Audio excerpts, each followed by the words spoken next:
Hello, dear student of class 4th. Today I am going to start lesson number 9, part 2 in Hindi 2. Student, जैसा कि आप सभी जानते हैं कि इस पाठ का एक भाग मैं पहले ही पढ़ा चुकी हूँ, जिसमें मैंने 3 टॉपिक कवर किए थे. अब आगे के 3 टॉपिक हम इस वीडियो में पढ़ेंगे. स्टूडेंट, पहला टॉपिक है, इस वीडियो का पहला टॉपिक है अनेकार्थी शब्द.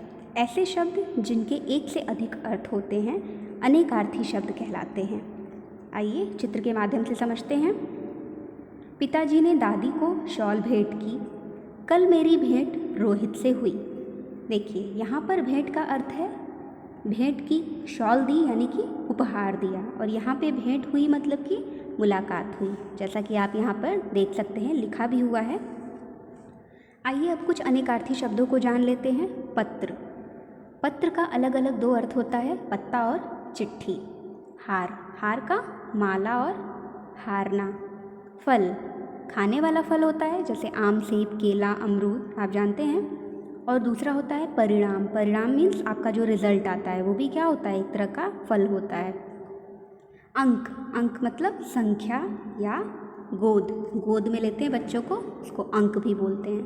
कोट. पहनने वाला कोट या किला. गुरु. गुरु का अर्थ शिक्षक होता है, आप सभी जानते हैं. भारी. जब कोई सामान वजन में भारी होता है तो उसे हम गुरु कहते हैं. पूर्व. पहले या फिर एक दिशा का नाम पूर्व होता है, सभी को पता है.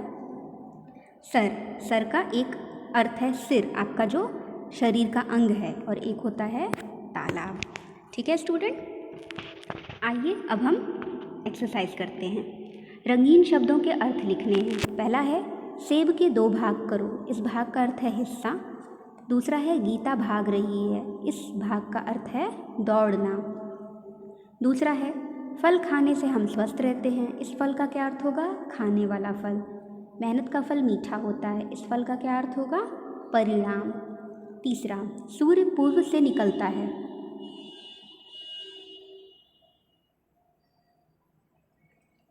सूर्य पूर्व से निकलता है. पूर्व क्या है, एक दिशा का नाम. सोने से पूर्व अपना काम करो. इस पूर्व का क्या अर्थ है, पहले. लास्ट है राजकुमारी ने हीरो का हार पहना है. इस हार का मतलब माला. मैच में श्रीलंका की टीम भारत से हार गई. इस हार का मतलब हार जाना यानी हारना.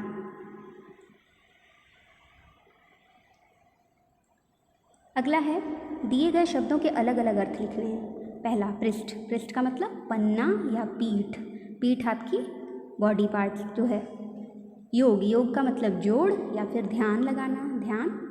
गुरु. गुरु का मतलब शिक्षक या फिर भारी, अभी मैंने बताया.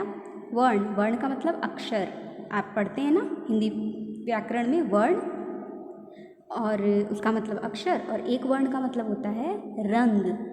लास्ट है जगत. जगत का मतलब होता है संसार, और एक अर्थ होता है कुएं का चबूतरा. जो कुएं का ऊपरी हिस्सा होता है, कुएं का चबूतरा, उसे भी हम क्या कहते हैं, जगत कहते हैं. ठीक है, अगला टॉपिक है श्रुति संभिन्नात्मक शब्द. देखिए चित्र में तालाब में हंस तैर रहा है, करण हंस रहा है. इस हंस और हंस, इन दोनों में क्या है, बोलने में बहुत समानता है. तो जिन शब्दों का उच्चारण लगभग समान हो किंतु अर्थ अलग अलग हो, उन्हें श्रुति भिन्नार्थक शब्द कहते हैं. ठीक है, अब देखिए अगला. चेतना ने कल गृह प्रवेश किया. सौर मंडल में 9 ग्रह हैं, तो गृह का अर्थ होता है क्या, घर, और ग्रह जो आपको ग्रह होते हैं, 9 ग्रह होते हैं, प्लैनेट्स. अगला है अमित और मोहित को समान अंक मिले. कमरे का सारा सामान बिखरा हुआ है. समान और सामान. समान मतलब एक बराबर, और सामान मतलब वस्तुएं, चीज़ें. ठीक है, अगला है कुछ श्रुति संभिन्नार्थक शब्दों को जानो. पहला है दिया. दिया मीन्स देना. दूसरा दिया मतलब दीपक.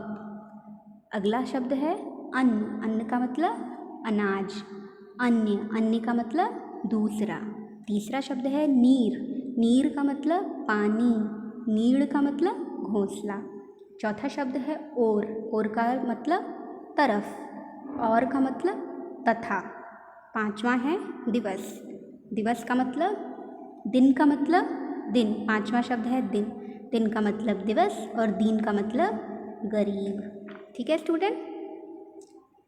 अगला है दिए गए चित्रों के लिए उपयुक्त शब्द पर सही का निशान लगाना है। यहाँ पर चित्र बने हैं और दो दो शब्द लिखे हैं, जो सही है उस पर सही का निशान लगा देना है। पहला क्या चित्र है? आग। आग को अनल भी कहते हैं, इस पर चिन्ह लगाएंगे। ये क्या है? छत्र। छत्र को निशान लगा लेंगे। ये क्या है? कमल। कमल को जलज भी कहते हैं, निशान लगा लेंगे।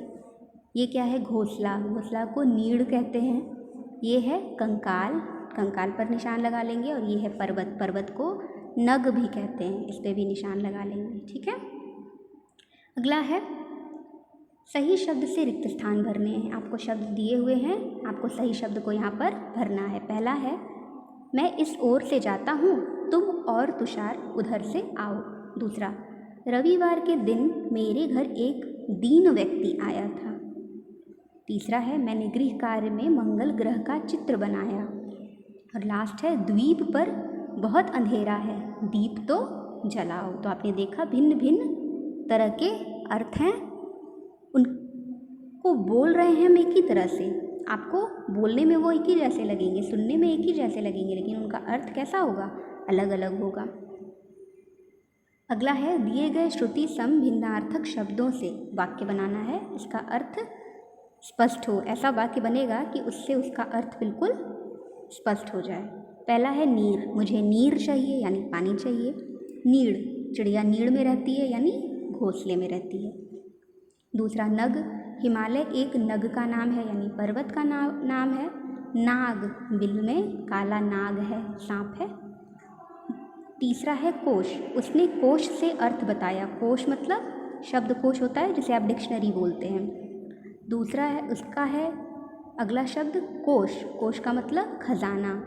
राजा के महल में कोश है। अनल, ठंड में अनल जलाते हैं। अनल मतलब आग।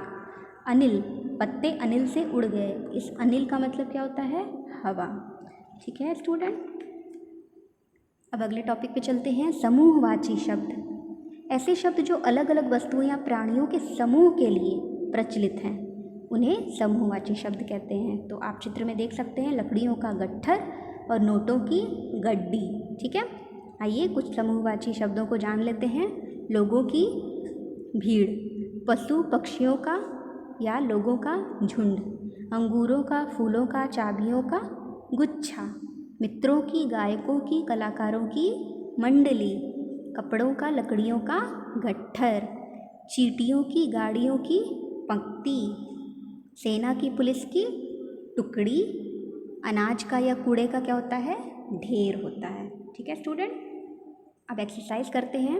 यहाँ पे चित्र बना के दिया हुआ है, आपको चित्र देखकर समूहवाची शब्द लिखने हैं। पहला है किताबों का बंडल, दूसरा है अनाज का ढेर, फिर है अंगूरों का गुच्छा, फिर है लकड़ियों का गट्ठर, फिर है चींटियों की पंक्ति और लास्ट है चाबियों का गुच्छा। ठीक है स्टूडेंट। अब उपयुक्त शब्दों से रिक्त स्थान भरना है। आपको उपयुक्त शब्द भरने हैं, समूहवाची शब्द भरे जाएंगे। पहला है सैनिकों का एक दल सीमा पर तैनात है। दूसरा, माँ बाजार से कॉपियों का बंडल लाई। तीसरा, हिमालय एक पर्वत श्रृंखला है। चौथा, कूड़े के ढेर पर मक्खियाँ भिनभिना रही थीं। पांचवा, दादी चाबियों का गुच्छा रखकर भूल गई। लास्ट है, भेड़ों के रेवड़ पर शेर ने हमला किया। ठीक है स्टूडेंट। तो इस तरह हमने ये पाठ 9 का भाग 2 पूरा कर लिया। इसमें भी हमने 3 टॉपिक पढ़े। आप इस पाठ को अच्छे से पढ़ लीजिएगा और सारे अभ्यास जितनी भी एक्सरसाइज है सबको अच्छे से फिल कर लीजिएगा। That's all for today. Thank you.